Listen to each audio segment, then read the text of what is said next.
अस्सलाम वालेकुम, welcome to इकफेस्ट YouTube channel. मेरा नाम महमूदुल हसन है। मोटरकास्ट के एक और एपिसोड में आप सबको वेलकम करता हूँ। हमारे साथ आज मौजूद हैं लेजेंडरी सलमान गिलानी भाई। और सलमान भाई की जो है वो इंट्रो देने की ज़रूरत नहीं है, क्योंकि आप पहले भी इनको काफ़ी दफ़ा देख चुके हैं हमारे व्लॉग्स में भी। और एक शॉर्ट इंट्रो दोबारा से भी करा दें, जिन्होंने आपको अभी मतलब नए सब्सक्राइबर्स जो हैं वो उनको भी इंट्रोड्यूस करा दें आप अपना प्लीज़। अस्सलाम वालेकुम, क्या हाल है? Thank you for such a kind intro. मैं सलमान गिलानी मेरा नाम है। मैं Oval and Pakistan channel run करता हूँ यूट्यूब पे। तो four wheel drive tutorials, maintenance tutorials, travel tips, वो सारी चीज़ें और गाड़ी कैसे रिस्टोर करते हैं उन पे मैं टिप्स देता हूँ। तो हसन के चैनल पे काफ़ी दफ़ा हम फीचर हुए हैं, ये हमारे चैनल पे फीचर हुए हैं। तो आपको if you want to know anything at all about camping और फोर व्हील ड्राइविंग तो आप ओवल एंड पाकिस्तान विजिट करें। अच्छा, तो यार आज हम लोग डिस्कशन करेंगे सलमान भाई की एक ये खूबसूरत सी ऑफ रोडर है। और इसको खूबसूरत तो खैर नहीं कह सकते, इसको वाइल्ड कह सकते हैं। वाइल्ड ऑफ रोडर है। तो शुरू करते हैं सलमान भाई। फर्स्ट ऑफ ऑल तो आप इसका मेक मॉडल वेरिएंट बता दें सलमान भाई। ये है 1991 LJ72 जो कि यूके वेरिएंट है। इसको कहते हैं लैंड क्रूजर 2। ये बेसिकली ठीक। तीन मॉडल्स आए हैं। एक Toyota Prado, first generation Prado है ये by the way. Prado first जो है प्रोडक्ट। जापान में इसका नाम है, और लैंड क्रूजर 2 जो है यूरोप में से कहते हैं, और ऑस्ट्रेलिया में टोयोटा बंडेरा ऐसे कहते हैं। ये यूरोपियन वेरिएंट है, लैंड क्रूजर 2 इसका नाम है। LJ72 बेस मॉडल है, बिल्कुल मैनुअल 4x4 मैनुअल शीशे, 3L इंजन उसमें आता है। और कोई भी इलेक्ट्रॉनिक्स बीच में नहीं होते, बिल्कुल सादा इंस्ट्रूमेंट क्लस्टर भी इसका होता है इसमें। मतलब ये बेस लाइन वाली ये गाड़ी है। बिल्कुल बेस GX नहीं होती, ठीक बिल्कुल है। बेस मॉडल गाड़ी है ये। सही सही सही तो सही। इस पे फिर 2007 से हमारे पास है, तो हमने काफ़ी यूज़ की है। अभी तीन तीन साल पहले रफली मैंने इसमें 1KZ डाला है। 1KZ भी कोई आम 1KZ नहीं है, मैकेनिकल कन्वर्जन इस पे की हुई है। ये ऐसा 1KZ है जिसमें ना EFI है, ना कोई सेंसर है, ना कोई वायरिंग है, बिल्कुल बेयर बोन सिंपल। सिर्फ एक सेल्फ की गर्म तार है, बस वो लगाएं। और अच्छा, ठीक ठीक ठीक। अच्छा सलमान भाई, 2007 में आपने जब ये गाड़ी परचेज़ की थी, तो ये क्या 0 मीटर आप लोगों ने ली थी कि सेकंड हैंड ही परचेज़ की नहीं, थी? 2007 में हमने ली थी, तो हम इसके मोस्ट प्रोबेबली थर्ड या फोर्थ ओनर्स हैं। अच्छा। 1991 में ये गाड़ी बनी है, 1991 में ही पाकिस्तान में इंपोर्ट हुई है और रजिस्टर हुई है। तो मतलब मतलब इम्पोर्ट चेसिस था ये। इंपोर्ट था बिल्कुल, ठीक। यूरोप से इंपोर्ट हुई थी। तो 1991 में ही इंपोर्ट और रजिस्टर हुई थी, जो कि गाड़ियाँ बहुत कम है जिस ईयर में बनी हो उसी ईयर में पाकिस्तान आकर रजिस्टर हुई हूँ। तो ये ऑक्शन वाली नहीं है।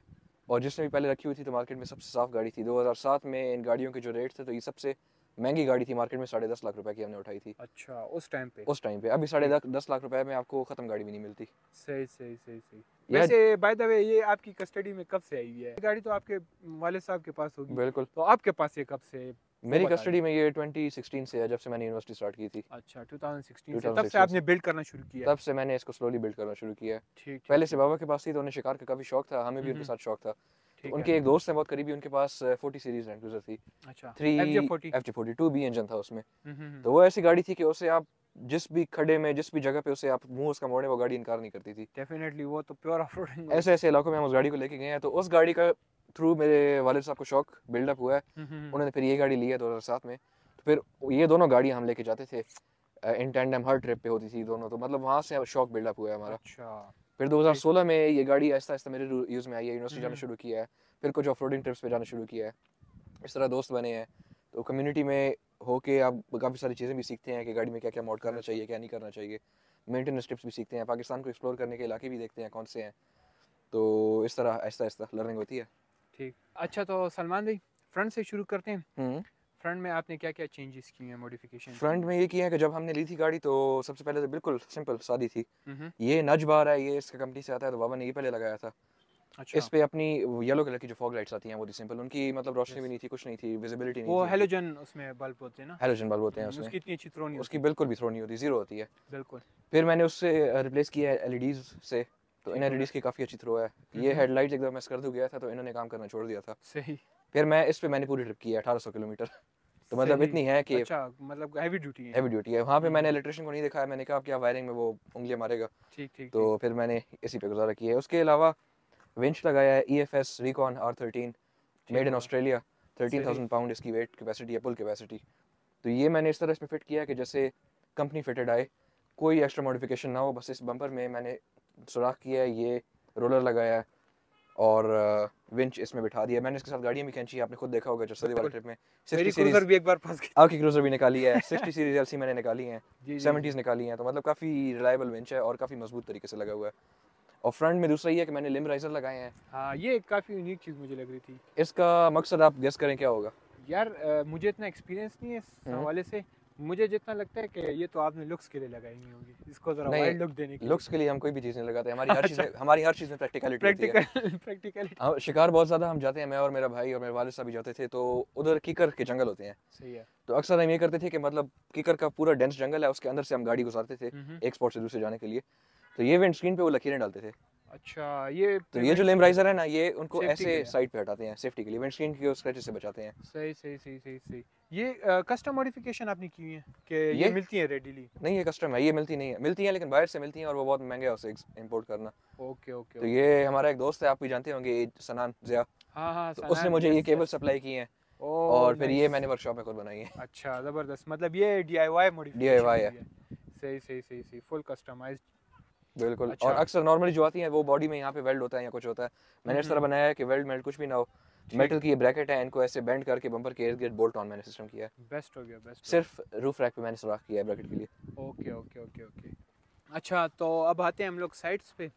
तो साइड में बताएं सलमान भाई, सबसे पहले जो मुझे मॉडिफिकेशन लग रही है वो तो ये स्नॉर्कल है। साइड पे स्नॉर्कल स्टेनलेस स्टील आपने कभी नहीं देखा होगा ना, दिस इज सारे प्लास्टिक होते हैं। यस, मैंने जितने भी देखे हैं प्लास्टिक देखे हैं। तो ये इस तरह बनाया था कि मतलब स्टेनलेस स्टील जो है वो अगर टर्बो डीजल इंजन हो आपकी गाड़ी में तो उसकी बहुत बेहतरीन आवाज़ आती है, सीटी की आवाज़ ऊपर आपको आएगी, स्पूल की आवाज़ आती है। स्पूल की आवाज़ आती है। सही सही सही। तो ये आइडिया बाहर ऑस्ट्रेलिया में काफ़ी कॉमन है, न्यूजीलैंड में भी, पाकिस्तान में बहुत कम लोगों ने किया है, एक दो लोगों ने। तो ये हमारे दोस्त शबाब भाई, उनके पास मैं गया हूँ तो उनको बिल्कुल वो ही, तो वो इस वेल्डिंग में बहुत तकड़े हैं। मैंने उन्हें कहा ये पाइप है, ये आइडिया आप कर सकते हैं, यानी उन्होंने कहा गाड़ी ले आओ। ठीक है। मैं उधर गया, उन्होंने ये पाइप डिज़ाइन कर दिया है, बिल्कुल फिट, सारी डिज़ाइनिंग उनकी है, उन्होंने बना के दिया है। और ये रबड़ जो है ये मैंने वर्कशॉप में थोड़ी सी इंजीनियरिटी थी, सुजुकी आल्टो के दरवाजे का रबड़ है। अच्छा, तो ये DIY है, बड़े मजे का यहाँ पे बैठा है। तो मतलब ऐसे दरमियान में बॉडी में कोई सुराख नहीं है, ये दो ब्रैकेट है, तो ये जो गटर लाइन है उसके अंदर सुराख है, बॉडी में ये सुराख भी नहीं है। अच्छा, सही सही सही सही। तो मतलब ये दो पॉइंट्स गोला होता है, दो एंकर पॉइंट्स वो हैं, एक यहाँ पे अंदर जाके फुल कंप्लीट फिल्टर के साथ लगा हुआ है। तो मतलब ये 3 पॉइंट्स हैं, इनके साथ कनेक्टेड है, बॉडी में कोई सुराख नहीं है और यहाँ से आप बॉडी साफ भी कर सकते हैं, कपड़ा गुजरता है। ठीक ठीक ठीक ठीक ठीक। अच्छा सलमान भाई, इसके बाद जो ये गाड़ी की हाइट जो है ना काफ़ी ज़्यादा ऊपर है, तो ये क्या वजह है? टायर्स आपने चेंज किए हुए हैं कि नहीं, इसका सस्पेंशन वगैरह? ये दोनों है।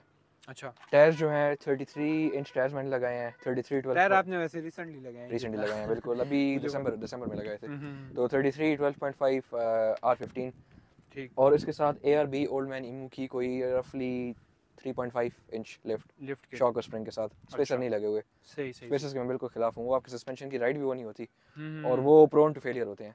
अच्छा, सही सही। और उसके साथ मतलब गाड़ी को इतनी लिफ्ट मिल गई, आप खुद देख रहे हैं कि आप साइड में खड़े हुए हैं तो आप नॉर्मल गाड़ियों के छत तक अभी इसके बोनट की हाइट, हाँ आपके शोल्डर तक इसके बोनट की हाइट आई हुई है। जी जी। और मतलब स्टेबिलिटी की कोई भी इश्यूज नहीं है। नीचे रेडियस आर्म में मैंने कस्टर करेक्शन बुशेस भी लगाए हुए हैं, वो आप आगे से खैर बाद में वीडियो बना के दिखा लें उन्हें। तो उससे ये है कि आपके जो फ्रंट एक्सल है तो उसकी किंग पिन की बेयरिंग लिफ्ट करेंगे तो वो इस तरह हो जाएंगी आउट ऑफ अलाइनमेंट, वो आप कस्टर करेक्शन लगाएंगे तो वो ऐसे बिल्कुल सीधी हो जाएंगी।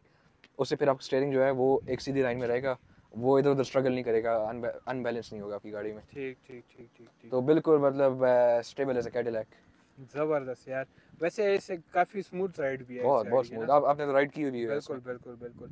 अच्छा, टायर्स प्लस सस्पेंशन। ठीक ठीक ठीक। साइड्स में ये हो गया, साइड में ये हो गया। और ये साइड स्टेप जो है ये इसकी कंपनी फिटेड है, आप अभी पूछ रहे थे, तो कंपनी से LJ72 में यही आते हैं ब्लैक टोन में। अच्छा, आई थॉट कि ये आपने आफ्टर मार्केट लगाया। नहीं, आफ्टर मार्केट नहीं है, मेरा इरादा है रॉक स्लाइडर लगाने का। रॉक स्लाइडर ये है कि इसमें ये है कि गाड़ी अगर नीचे से लगे, उस साइड पे लगी थी तो ये बॉडी पैनल में घुस जाता है, बॉडी पैनल टेढ़ा हो जाता है। अगर रॉक स्लाइडर पे यहाँ पे गाड़ी बैठ जाए तो वो ये बेंड नहीं होगा और ना बॉडी पे लगेगा, वो बॉडी से सेपरेट, वो फ्रेम के साथ लगा होता है। ये अभी बॉडी पे लगा हुआ है, वो फ्रेम के साथ होता है। Okay okay. अब वो इस तरह नहीं कि वेल्ड हो, उसका एक स्पेशल तरीका है, वो मैं बना लूंगा फिर आपको दिखाऊंगा। ठीक ठीक। बोल्ट ऑन, सारा बोल्ट ऑन, बॉडी के साथ और फ्रेम के साथ छेड़छाड़ हम नहीं करते। बाय द वे सलमान जो है ना वो DIYs के काफी फैन है, काफी यूनिक काम करते हैं। इस पूरे इंजन में मैंने DIY किया हुआ है। तो वो इंजन की तरफ हम फिर जाते हैं फर्दर आगे। अच्छा सलमान भाई, रूफ रैक जो है वो आपने कस्टमाइज बनाया हुआ है कि नहीं? वो है नहीं, रूफ रैक हमें बड़ी किस्मत से शोभा बाजार से हमें मिला था, इस तरह के बहुत रेयर है वहाँ पे। तो ये एक मतलब स्पेशली हार्डन्ड एल्यूमिनियम है जो हम 2008 या 9 से यूज़ कर रहे हैं। इस पे बंदे भी बैठते हैं, सामान भी जाता है। अभी तक इसमें ना क्रीकिंग नॉइज़ है, ना क्रैक्स हैं, ना कुछ है। इसमें मैंने ऑनिंग भी लगाई हुई है जो काफ़ी हैवी है हाँ वो और वो कांस्टेंट लोड है इस पे, लेकिन फिर भी बिल्कुल कोई मसला नहीं करती। ठीक, मतलब ये आपने यहाँ से लोकली परचेज किया? ये लोकली परचेज किया है, बाहर से इंपोर्ट होके आया है, लेकिन इधर ही परचेज किया है, कस्टम मेड नहीं है, सही सही एल्यूमिनियम है, नॉट मेटल। ठीक। तो हम बैक साइड पे आते हैं। सलमान भाई बैक साइड में क्या क्या आपने DIYs किए हैं वो बताएं। बैक साइड पे मैंने कोई भी DIY नहीं किया होगा, अच्छा सिर्फ बस रूफ रैक में सुराख करके वर्क लाइट्स लगाई हैं। ठीक ये है। मैंने इसलिए लगाई हैं कि एक दफ़ा मैं शिकार पे रिवर्स कर रहा था, अंधेरे में मैंने ये पत्थर पे मारा था और ये बिल्कुल अंदर घुस गया था। अच्छा तो मैंने ये लाइट लगाई है, पीछे कैमरा लगाया है कि मुझे ये नज़र आए। उसके अलावा इसमें पीछे कोई भी DIY नहीं है, एक सिर्फ ये है, ये मैंने कहीं से लिया था। यस ये वीक फेस्ट वालों ने बना के दिया गया आप लोग। सही सही सही। और Okay. दूसरा अगर साइड पे आए तो ये ऑनिंग है। हम्म, तो ये राइट पेशावर और ओवरलैंड पाकिस्तान का एक जॉइंट वेंचर है, सही है। 270 फ्री स्टैंड ऑनिंग्स। तो ये हमने बनाई है और सुपर स्टडी फ्रेम है। कराची में भी हमने टेस्ट किया है तेज़ हवा में, यहाँ भी हमने टेस्ट किया है। इसका पीछे यहाँ तक शेड आता है फुल, अच्छा इतना बड़ा 270 डिग्रीज फुल बड़ा है। बेस्ट। और इसके साथ मैंने फिर ऐड ऑन किया है कि मैंने वॉल्स बनाई हैं, वॉल्स के अंदर खिड़कियाँ भी हैं, फुल आप खोलें दीवारें लगाएं टेंट बन जाएगा। उसमें आराम से 3-4 बंदे आते हैं कैंपिंग हॉट्स के साथ। बेहतरीन तो आप मतलब गाड़ी पे 24/7 टेंट है। बेहतरीन बेहतरीन। अच्छा तो इंजन बे साइड पे हम आते हैं। अब बताएं सलमान भी इसमें क्या क्या आपने यूनिक काम कराए हैं? इसमें ये किया है कि इसमें पहले 3L था, तो वो मैं फैक्ट्री से 3L आता है। फैक्ट्री से 3L आता है, तो वो मैंने निकाला है। मैंने इसमें 1KZ डाला है। वो मैंने इस तरह डाला है कि मैंने फ्रेम पे कटिंग और वेल्डिंग नहीं की, bolt adapter on fitting. Bolt on adapter plates बनाई हैं, सही है। एडाप्टर प्लेट के साथ बोल्ट ऑन फिटिंग हुई है। ठीक और ठीक। इंजन आप देख रहे हैं कि बड़े मज़ेदार बैठा है, बिल्कुल बिल्कुल ऐसा लग रहा है कि कंपनी से आया है बिल्कुल। और मैंने ये 3L वाला रेडिएटर यूज़ किया है इसका। हम्म 1KZ का प्लास्टिक वाला होता है, मुझे ये मेटेलिक फील पसंद थी, तो मैंने सही। इसका 3L वाला रिटेन किया है, जो कि मतलब मोर देन एनफ कैपेसिटी है 1KZ के लिए। 3 ठीक साल है। में मुझे कोई मसला नहीं किया, इट वर्क्स। 1KZ कौन सी गाड़ियों में आते हैं? 1KZ इसी में आता है जो 1993 में आए थे मॉडल, 1993 से 1995 मतलब एंड फिर मॉडल्स में। एंड मॉडल्स में। फिर इसके बाद जो सेकंड जनरेशन प्राडो है 90 सीरीज़, उसमें आए हैं ठीक ठीक। 2000 तक। फिर बाद में जो 120 सीरीज़ प्राडो है उसमें भी काफ़ी लेट तक आए हैं, जो बिल्कुल बेस मॉडल होती हैं। सही सही सही सही जो 1KD वाली प्राडो है, वो आल्टो बत्ती वाली पीछे जो सही आती सही है। सही सही। अच्छा और इसमें इसमें क्या मॉडिफिकेशंस दूसरी मॉडिफिकेशन ये की है कि अगर ये फ्यूल पंप आप दिखा दें जी जी। तो उसमें वो किया है 1KZ EFI आता है। तो अच्छा 1KZ के जो जेन्युइन मैकेनिकल वेरिएंट्स थे वो बहुत ज़्यादा रेयर थे। अभी भी जो भी हैं वो यूरोप में हैं, और यूरोप में मतलब लाइक हैंड्स टीथ अच्छा रेयर है बहुत काफ़ी। रेयर है। सही। तो ये मैंने एक हाइब्रिड पंप बनाया है, ऑस्ट्रेलिया में काफ़ी कॉमन मॉड है, 12 mm मैकेनिकल कन्वर्जन। तो ये 2-3 पंप्स को मैंने मिक्स करके एक पंप बनाया है। तो काफ़ी लोग मुझे कह रहे थे कि इस पे काम नहीं करेगा, फ्यूल कंजम्पशन ज़्यादा होगी, पावर नहीं होगी, इट विल फेल। तो मतलब 3 साल हैं and I have proved them wrong, और शुक्र अल्हम्दुलिल्लाह काम कर रहा है अभी भी। अच्छा पाकिस्तान में 1 of 1 आप इसे कह सकते हैं कि 1 of 1 है। तो एक सिर्फ दूसरा दोस्त है, उसकी गाड़ी है कराची में, सिर्फ उनके लिए मैंने किया था, 5 डोर प्राडो है। मतलब तो आप ये मॉडिफिकेशन किसी और को नहीं करके देंगे? यार ये बहुत टेक्निकल मॉडिफिकेशन है, और ठीक इसको रखना जो है मतलब हर बंदा नहीं रखता। बाज लोग गंदा डीजल बीच में डाल दें, मिसिंग स्टार्ट कर ले, वो फिर आपको कहेगा यार ये क्या मॉडिफिकेशन करा दी है। ठीक ठीक तो मतलब ये मैंने अपने लिए की है, बहुत एक्सक्लूसिव है, और सही। किसी के लिए मेरा करने का ऑनेस्टली मूड तो नहीं होता लेकिन कोई बहुत पुश करे तो। चले दूसरा ये है कि ये ऑटोमेटिक ट्रांसमिशन के साथ काम नहीं करता, इससे अच्छा कि वो ECU कंट्रोल होता है। तो इसमें तो ECU बिल्कुल डिलीट हो गया है। यस यस मतलब लिटरली मैंने ECU और totally wiring mechanical. Literally ECU और वायरिंग मैंने उठा के डस्टबिन में फेंकी है। मैं उनसे बहुत तंग होता हूँ, मैं बहुत एलर्जिक हूँ उनसे। ठीक ठीक ठीक। तो आप मतलब मैकेनिकल बनने। मैकेनिकल बंदा हूँ, मतलब उसमें मतलब ये फेस टर्न्स ऑफ ग्रेमलिन्स बात आते हैं, गाड़ी कभी स्टार्ट नहीं होगी, कभी पावर नहीं होगी, मैकेनिक के पास जाना पड़ेगा बार मैकेनिक के बार। पास जाना पड़ेगा, और हर कोई समझता भी नहीं है। बिल्कुल। इसमें सिर्फ इतनी वायरिंग है कि मतलब एक गर्म तार है सेल्फ से लेके बैटरी तक बस। ओके अच्छा अच्छा अच्छा। मतलब 1KZ की पावर, 3L की रिलायबिलिटी, ज़बरदस्त बेस्ट। और सिर्फ मैनुअल गियर के साथ काम करता है। तो मैनुअल गियर मैंने इसका R151 लगाया है, टर्बो कंपेटेबल। पहले इसमें G40 था, तो वो टर्बो के साथ कंपेटेबल नहीं है, it blows up when it receives boost. Okay तो ओके। मैंने R151 लगाया है, और मैकेनिकल ट्रांसफर केस रिटेन किया है मैंने उसका। R151 में वैक्यूम बेस्ड आता है, जो बटन वाला होता है 4x4। सही सही सही सही। तो मेरे उसमें अभी तक लीवर वाला है। Okay okay. अच्छा तो हम कंक्लूजन की तरफ आते हैं। सलमान भाई इस गाड़ी पे आपका कितना खर्चा आया, प्रोजेक्ट कॉस्ट बता दें। प्रोजेक्ट कॉस्ट यार इस तरह तो मैं नहीं बता सकता, इसलिए कि 2007 से लेके अभी तक तो मतलब बहुत 15-16 कितने साल हो गए हैं। ठीक है। तो रिसेंट इंजन स्वैप की मैं आपको बता सकता हूँ, वो भी अभी मैटर नहीं करती, इसलिए कि प्राइस हर मंथ चेंज हो रही है। ठीक। और चलें वैसे ही मतलब मैं प्रोजेक्ट्स करता हूँ तो आजकल 1K व्यूअर्स को मतलब समझने के लिए ना, अभी समझने वो के लिए चले मैं 2024 का जो प्राइस अच्छा कोटेशन है उस हिसाब से आप बता दें कि चले मैं वैसे भी प्रोजेक्ट्स बनाता हूँ हम्म, तो मैं आजकल की कॉस्ट आपको बता दूंगा, इससे कि मैंने रिसेंटली भी एक 1KZ वाला किया था। ठीक है। तो 1KZ रिसेंट आजकल आप लेंगे तो काबली इंजन आपको मिलेगा गियर के साथ कोई 10-11 लाख का। सही हो गया। अगर सिविल बनाते हैं, मैं यूजुअली ये करता हूँ कि मेरे पास जितने भी क्लाइंट्स आते हैं तो मैं उनको सिविल इंजन लेके उसको खोल के रीबिल्ड करके मैं उसको गाड़ी में डालता हूँ, तो वो काबली की इंजन प्राइस को आप हाफ कर लें। ठीक है। आजकल के ज़माने में काबली की अगर हाफ ना भी हो तो मतलब एक 30-40% कम कर लें, इससे कि पार्ट्स महंगे हो गए हैं बहुत। ठीक। पिस्टन इसमें यूजुअली नए आप नहीं लगा सकते, बहुत महंगे हैं। 1KZ के 4 पिस्टन मैंने 2 साल पहले एक गाड़ी के लिए लिए थे 90,000 रुपीज़ के। अच्छा, नए लिए थे नए नए बिल्कुल ब्रांड न्यू उस टाइम पे उस टाइम पे चार? 4 पिस्टन। और इसके मैंने उसी टाइम पे लिए थे काबली पिस्टन 15,000 रुपए के। तो ओहो। मतलब वो कॉस्ट सेविंग आप देख रहे हैं ना कि मतलब किधर यस आप कर यस यस सकते हैं। यस, बिल्कुल बिल्कुल बिल्कुल। तो अच्छा, तो उसमें आपने यूज्ड पिस्टन लगाए थे तो कोई उसका मसला नहीं है। बोनस? अच्छा सिर्फ ये हुआ था कि मतलब मैंने पिस्टन इसमें लगाए हैं घर में, मैंने इंजन मेरा घर में रीबिल्ड हुआ था। अच्छा। घर में स्टार्ट करके अगले दिन वर्कशॉप गया हूँ तो एक नॉकिंग आवाज़ थी बीच में। हम्म। तो उसमें मैंने ये किया है कि वहाँ पे वर्कशॉप में खड़ी कर दी है, इसका दोबारा पिस्टन खोले हैं। अच्छा। तो वो एक हैसल होती है यूज़ में, लेकिन हम्म, आपके कहाँ 90,000 का 15,000 वो फिर बेनिफिट उसमें मिलता है फिर भी। मतलब टोटली DIY टोटली घर में DIY। इंजन तैयार तो किया। गियर अगर इसका आप करें तो R151 आजकल मिलेगा आपको रफली 4x4 के साथ 3 लाख रुपए का। मैंने हम्म। जब लिया था तो उस वक्त 40 लाख रुपए का सिर्फ मेन ड्राइव गियर था। ठीक जैसे ठीक आप ठीक। अंदाज़ा लगा लें कि कितने मतलब डिफरेंस अब आया। गियर की इतनी कॉस्ट हो गई है, पहले इंजन मतलब इतने थे। 40,000 से 150 हो गई है, ओ। और फिर 150 एक्स्ट्रा 4x4 की हो गई है। हम्म। तो उसके अलावा पंप जो मैंने इसमें मैकेनिकल कन्वर्जन किया है, इसे चलो निकाल नहीं है, मैं किसी के लिए नहीं करता। ठीक ये है। मेरा एक्सक्लूसिव है। ठीक हो गया। तो टायर्स मैक्सिस रेजर एमटी, ये हम्म, पाकिस्तान में आजकल खैर मिलते भी नहीं है, आखिरी सेट था मैंने ही उठा लिया था। ठीक है। उसके बाद दिसंबर से आज तक मुझे फिर दूसरा सेट नहीं मिला। क्या कॉस्ट है इस टाइल्स की? ये जब मैंने लिए थे तो थे 78 का एक टायर था, तो ये मतलब 4,90,000 का 5 ओ, टायर। बेस्ट। सस्पेंशन फिर 60,000 रुपए की फ्रंट एंड बैक। अच्छा, ARB सस्पेंशन तो आपने सेकंड हैंड ली होगी? सस्पेंशन सेकंड हैंड लिया, ठीक सस्पेंशन ये न्यू यहाँ पे नहीं आती।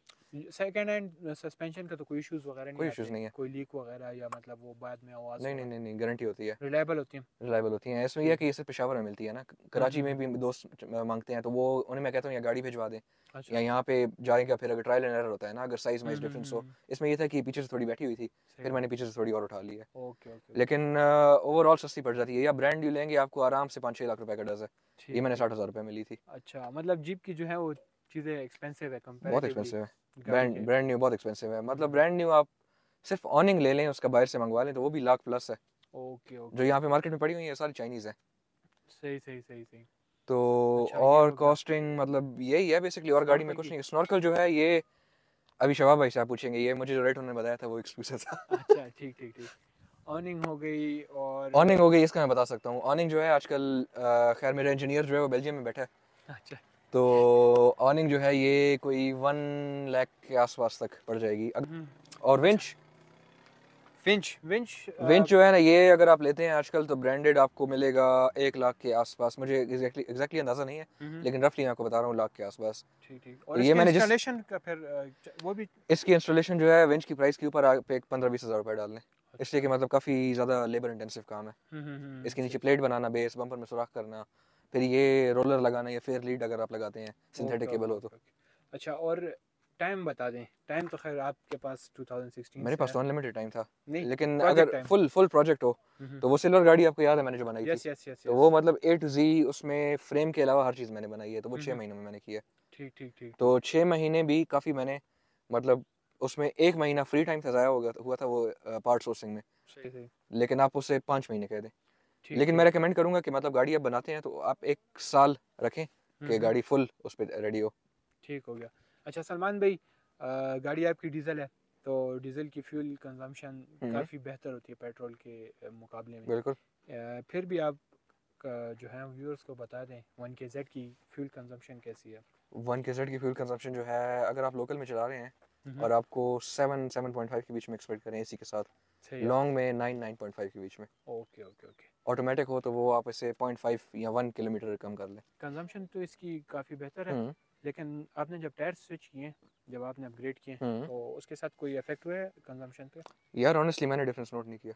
अच्छा। ये मेरी डेली ड्रिवन गाड़ी है, लेकिन सही मैंने है। डिफरेंस नोट नहीं किया चलें, ऑनेस्टली। जब डेली ड्रिवन है फिर तो मतलब कंजम्पशन हाँ, अच्छी होगी डेफिनेटली। मतलब महीने का इसका मुझे एक टैंक लग जाता है, अच्छा। तो एक टैंक इसका 24-25 हज़ार का है, तो 24-25 हज़ार में मैं महीने के कोई 500-600 किलोमीटर कर लेता हूँ। काफ़ी बेस्ट है यार इस गाड़ी के साइज़ के हिसाब से अगर आप देखें। बिल्कुल। सो गाइस ये थी हमारी एक शॉर्ट सी वॉक अराउंड। आई होप आप लोगों को पसंद आई होगी। और सलमान भाई का जो है वो चैनल भी है और ओवरलैंड पाकिस्तान के नाम से, उसका लिंक भी नीचे मेंशन होगा। और सलमान भाई खुद भी कुछ कहना चाहते हैं। ये है कि अगर आप में से किसी ने 4x4 प्रोजेक्ट बनाना हो तो आप अगर घबराते हो मार्केट में जाने से, पार्ट्स लेने से, मिस्त्रियों से डील करने में तंग होते हैं, तो हम हाजिर हैं, हम प्रोजेक्ट बनाते हैं, गाड़ी आप हमें दें और सर्विस चार्जेस हम उसके लेते हैं। जो रिसेंटली हमने प्रोजेक्ट किए हैं हसन के चैनल पे भी आए होंगे। बिल्कुल। लेकिन प्रोजेक्ट ये है कि आपको मतलब टेक्निकल कंसल्टेंसी है फुल मिलेगी, उसमें फुल सुपरविजन मिलेगी और आपको मतलब टर्न की मॉडल जो है उस पर आपको प्रोजेक्ट, आपकी गाड़ी हैंड ओवर हो जाएगी वापस। जिसने भी ऑफ रोड का प्रोजेक्ट बनाना हो तो आप डायरेक्ट सलमान भाई से भी कांटेक्ट कर सकते हैं। तो फिर मिलेंगे इंशाल्लाह हम नेक्स्ट एपिसोड में, तब तक के लिए अपना ख्याल रखें। अल्लाह हाफिज़। अल्लाह हाफिज़।